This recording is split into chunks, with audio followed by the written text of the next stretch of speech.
Hi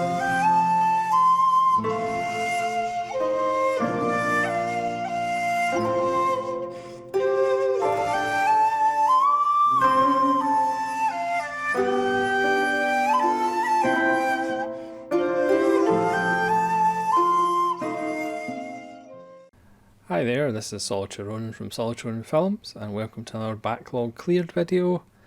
And today's Backlog Cleared is Scream Factory / Shout Factory. Now, most of these I cleared a while ago. There was just a couple of sequels to get through, so I thought I would just watch them, get them out of the way, and then I can do a Backlog Cleared video.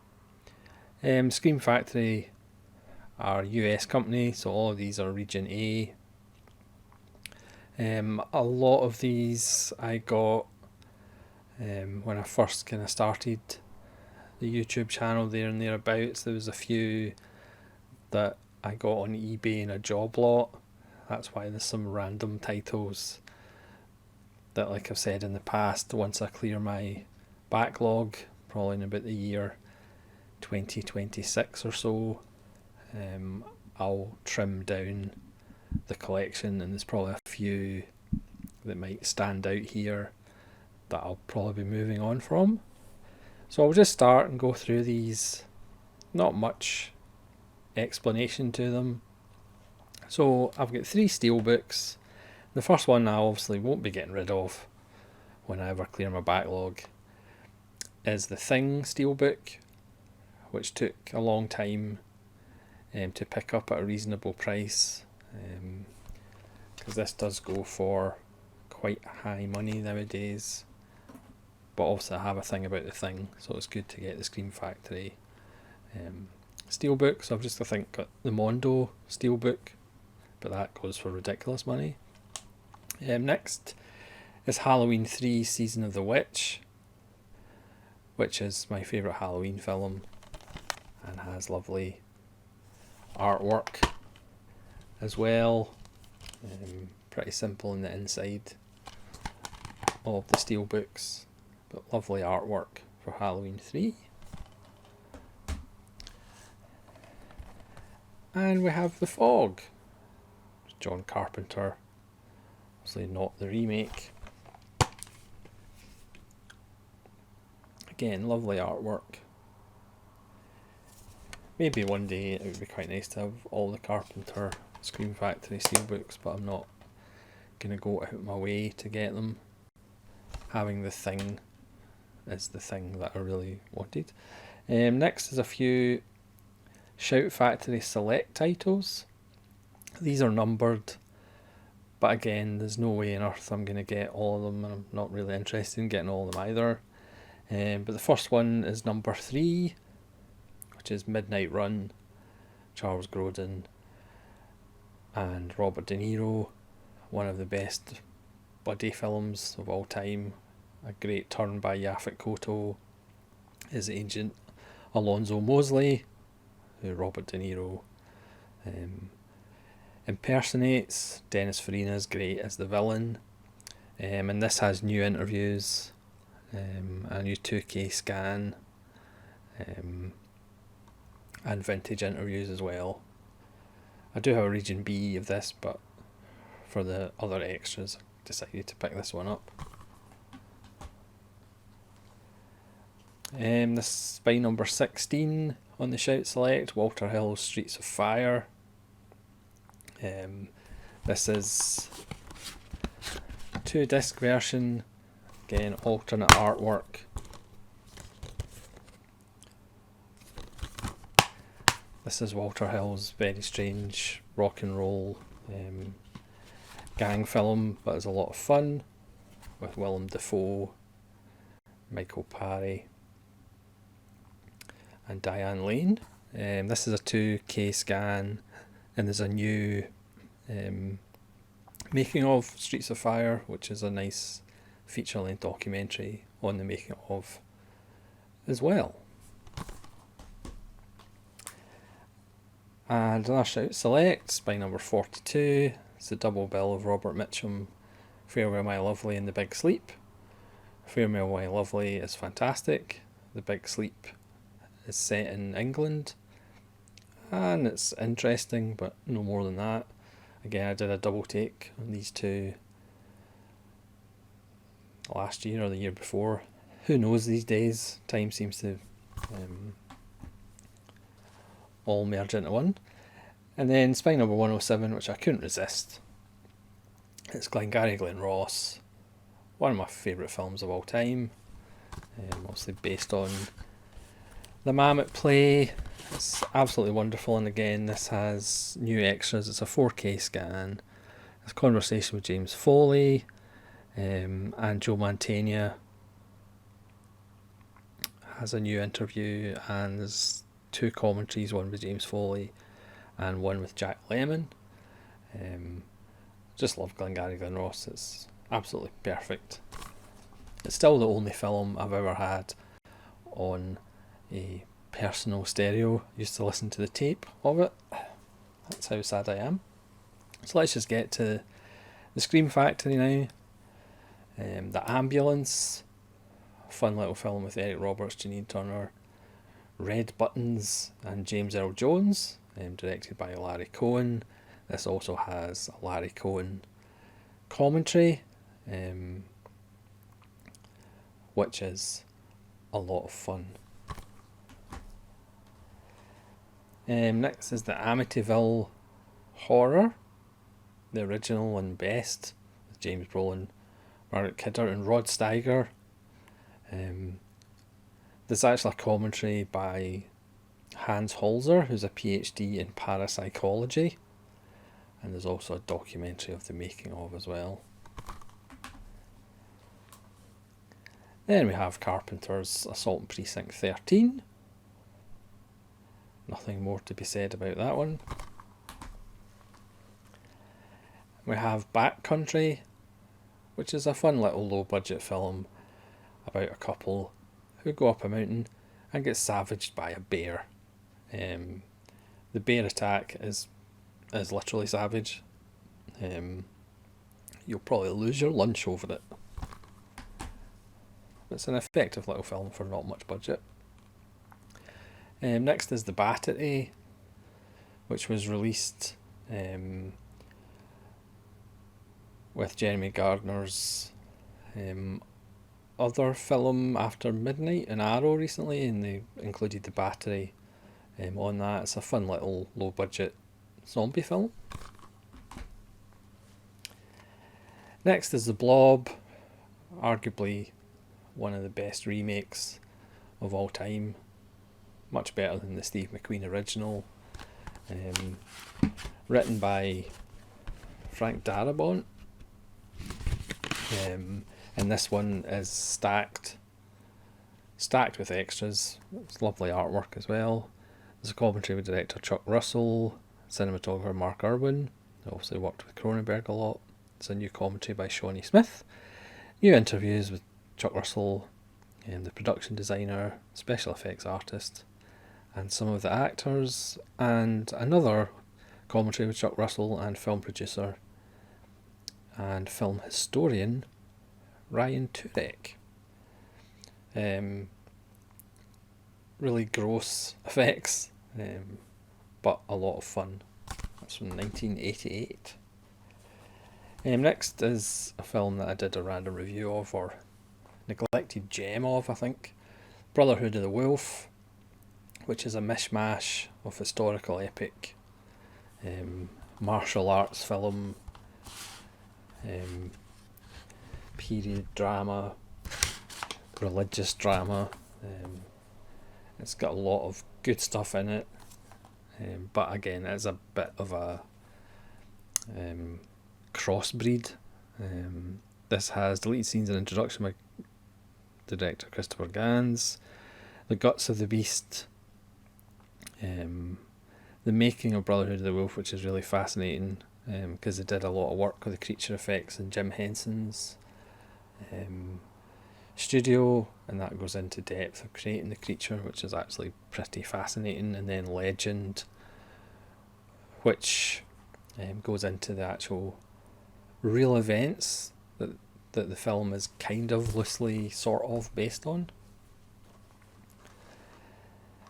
Next I have 2 copies of The Burning, the slasher from 1981, one of the earlier slashers, which is as slashers do. And I've got one with a slipcover. Again, these were job lot purchases, as you can probably tell. Next is Creepshow, George Romero and Stephen King, with a nice hardback. Again, this is covered with special features, which I'm not going to go into. It's a 4K scan. There's commentaries and new interviews. Fun little anthology film. Next is Cronenberg's Dead Ringers, one of his masterpieces. I'd say this is probably the best version to get.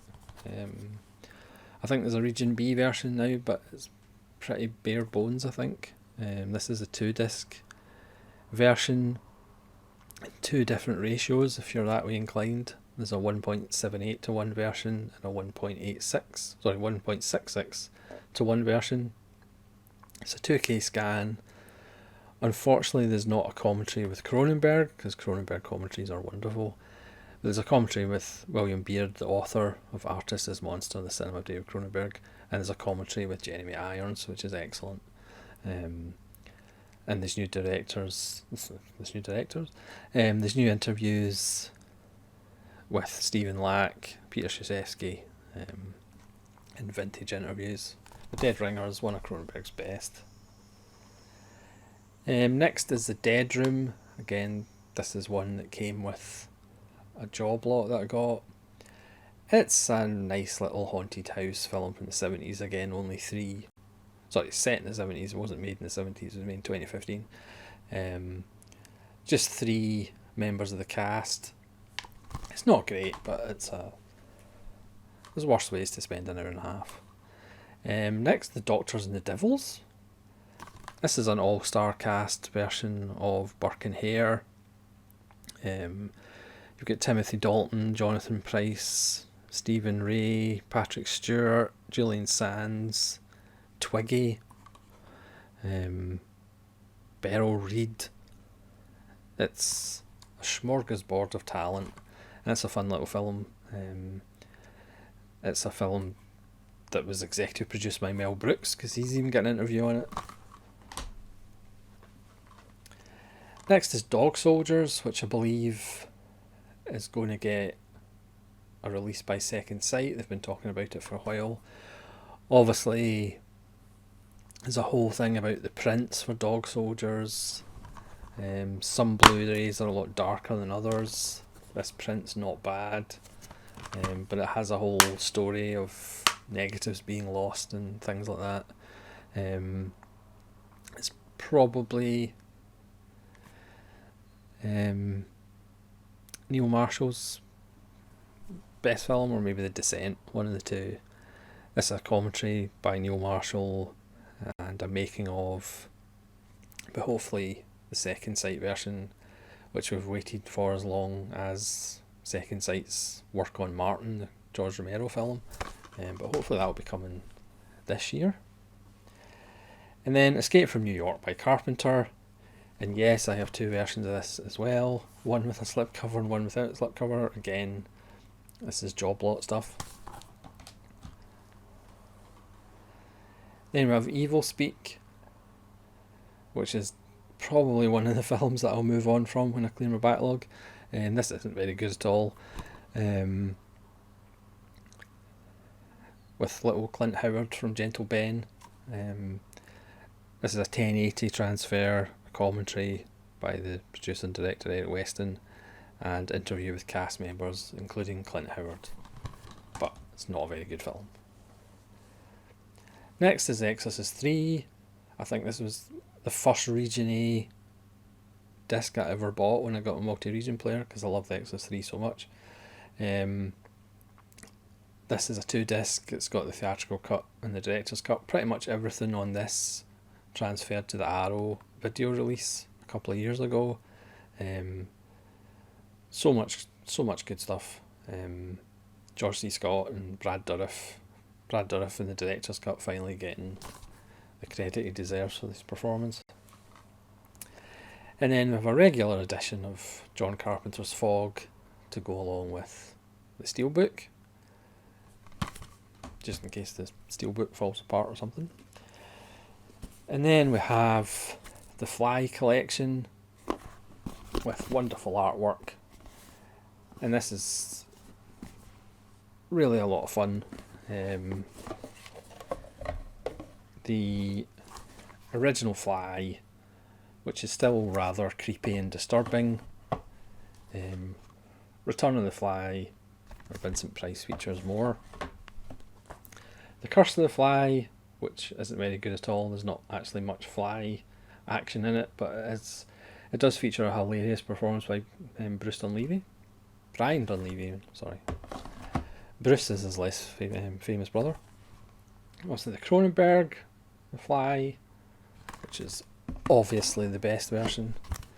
And then the Fly 2, which is a bit of a mess, but this does have a very long making of, and it really is one of my favourite making of documentaries, because it goes into how director Chris Wallace, who was a special effects guy, was kind of pretty much bullied by the studios into making the film that they wanted rather than the film that he intended.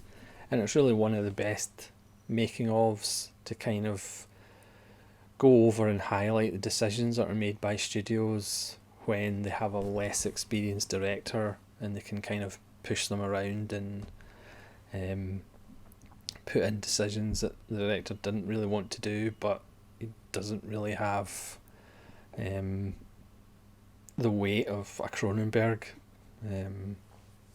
But it is a fascinating making of documentary. Then we have Toby Hooper's The Funhouse, which is not the best, to be honest. Then we have a regular edition of Halloween 3 Season of the Witch with great artwork, and a ton of special features which are all on the Steelbook.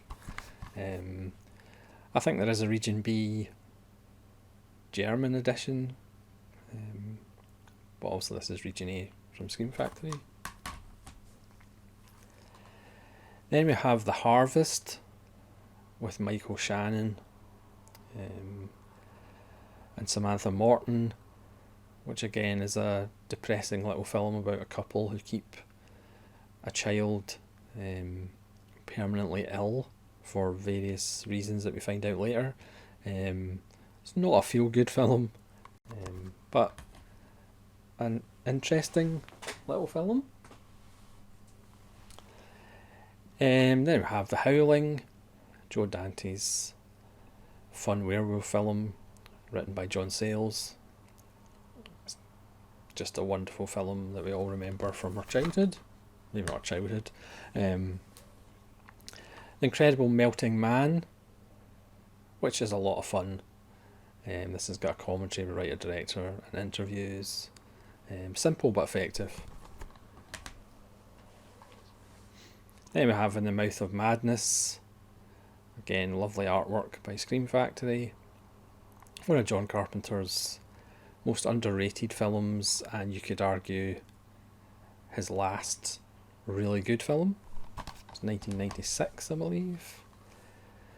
Lake Placid. Fun crocodile film that spawned some awful sequels. Living in Oblivion, which is actually a Shout Factory rather than a Scream Factory. A wonderfully funny film about making a film, a low budget film with Steve Buscemi. Mad Max, I should really get 2 and 3. Obviously Fury Road is my favourite by a long way. But this is the original. Again, nice artwork on that one, Scream Factory.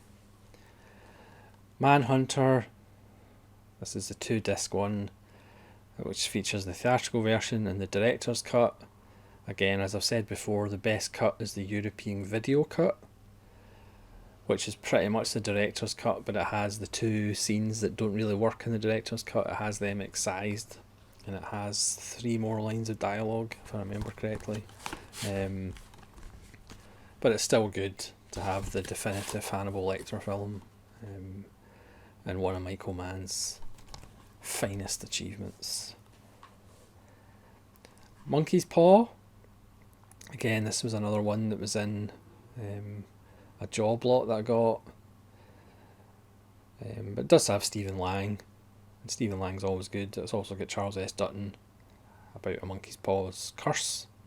Again, not that good, and I'll probably be moving on from that at some point. Then we have Nightbreed, which might have been the second Region A, because at that time this was the only way you could get the slightly longer cut. Not quite the Cabal cut, which is like 4 hours long. This is the director's cut, over 40 minutes, added and jigged about. Always had a soft spot for Nightbreed. Wonderful performance for David Cronenberg. This does have lots of special features as well. It's got introduction. It's also got a commentary with the producer of the restoration. Maybe one day we'll get the Cabal cut. And then we have the Omen collection, which again has lovely artwork. And again, this is the one that I would just had to finish off a couple of the sequels. You have the original, and strangely enough the best. Then we have Omen 2, which was partly directed by Mike Hodges. It would be quite nice if they let him finish it.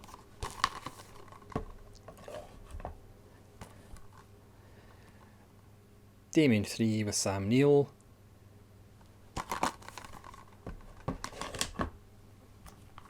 And then Omen 4, The Awakening, the one with the little girl, the TV movie, which is quite bad. It was 2 directors, including the director who brought you Halloween 5. But the thing is, it's got an interesting ending. Because we all know when the wife of the main character gets pregnant, we're all expecting a certain thing to happen, and it doesn't actually happen. And the ending does actually have some nice ideas, but the rest of the film is just botched, from the hilarious musical score to the unbelievably laughable death of Michael Lerner, who is one of the high points in the film.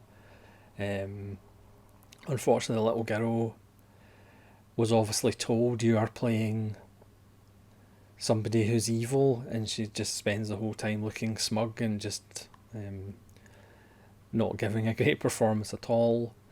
It riffs on things from 1 and 2. It was made for TV pretty much just to keep the rights, I think. It's not great, but the ending does actually have some ideas to it. It's just the rest of the film was completely botched. And then we have the remake, the fairly pointless remake. But it does have Mia Farrow doing good work. But she's just not Billy Whitelaw. David Thewlis as the photographer doing good work, but again, he's not David Warner. Pete Postlethwaite doing good work as the priest, but again, he's not Patrick Troughton. And Michael Gambon turning up for 2 minutes, but he's just not Leo McKern. Some of the deaths are exactly the same, and some of them are slightly different, but they don't do them well. Again, not sure why they bothered. It has nods to Jason, bizarrely. There's a nod to Stephen King's It, and there's also a nod to Don't Look Now. Trying to do a greatest hits. So that's the Omen collection. Then we have The Pack, which is a lovely little Australian film about a pack of dogs that are killing sheep and then victimise a family. Jaws with dogs, who also have jaws. Phantasm 2, which is probably better than the first Phantasm. Phantom of the Paradise. I also have the Arrow. This is the 2-disc edition, and it's absolutely wonderful. I was late to the party with this one. The Rocky Horror was almost my favourite musical, but I think Phantom of the Paradise actually is now my favourite. John Carpenter's Prince of Darkness. There's always some more John Carpenter in Scream Factory. This has a commentary and interviews with Carpenter and Alice Cooper. Obviously this is now on 4K like lots of John Carpenter's are. The remake of Psycho, again this was in a job lot. I wouldn't actually buy this by choice. Not out of respect for the original, because I don't really respect the original that much. But this is interesting. Larry Cohen's Q, the Winged Serpent, which is wonderfully daft. Plus it's got a great cast. Richard Roundtree, David Carradine, Candy Clark and Michael Moriarty. About a flying lizard, of course. Elio Petrie's A Quiet Place in the Country, which is a really odd film starring Franco Nero and Vanessa Redgrave, with their sadomasochistic relationship. It's nowhere near Petrie's best work, but it's certainly interesting. It's got a commentary with Troy Howarth and an interview with Franco Nero, which is always worth the price of admission. Yeah, if you're interested in Petrie, I would maybe leave this one near the end. Again, it's full of interesting ideas, but perhaps doesn't gel as well as these other films do. Ravenous, by Antonia Bird, who's sadly no longer with us. One of the most underrated films in the 90s, with Guy Pearce and Robert Carlyle and Jeffrey Jones and David Arquette, about cannibalism. It's my favourite cannibalism movie, probably. This is a commentary with Antonio Bird and composer Damon Albarn of Blur fame. There's a commentary with screenwriter Ted Griffith and Jeffrey Jones, and there's a commentary with Robert Carlyle. There's deleted scenes with commentary with Antonia Bird. There's trailers and such. But Ravenous is a wonderful little film. John Carpenter's Someone's Watching Me, his TV movie, which is actually very good. Co-starring Adrienne Barbeau. It stars Lauren Hutton, who has stalker trouble. Then we have which is retrospectively quite bad, with Strother Martin, Dirk Benedict. Strother Martin stars a scientist who wants to change men into snakes. I don't come up with a synopsis for these. And then we have Stung, which is a fun little creature feature. Co-stars Lance Henriksen, who's been in about 300 of these type of films. This definitely is another bug hunt, but it's fun nonetheless. Tales from the Crypt, Bordello of Blood with Dennis Miller. Again, this is objectively not a good film, but for some reason I always have a soft spot for it.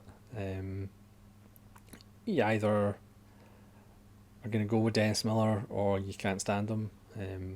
But like I said, I've always had a soft spot for it, and I don't know why. I can't really explain it or justify it. But sometimes you just can't justify a lot of decisions you make. What a surprise, it's not John Carpenter. It's They Live. Probably his most underrated film, or one of his most underrated, because it's absolutely fantastic.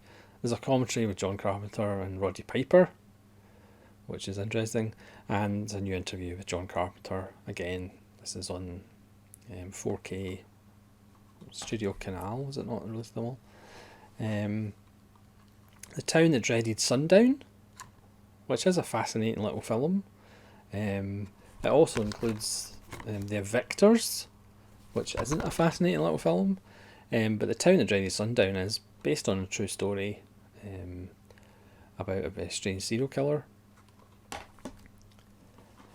And finally, you'll be glad to know it's over now. Lucio Fulci's Zombie, which in actual fact is Blue Underground. So I'm going to have to rename this video Backlog Cleared Scream / Shout Factory / Blue Underground, because I have one Blue Underground, which I've just realised.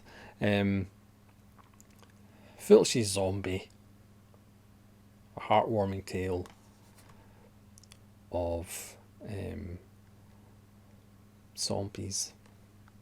So thanks very much for watching this Backlog Cleared Scream Factory, Shout Factory, now Blue Underground, and hopefully you'll join me again as I slowly plough through my backlog.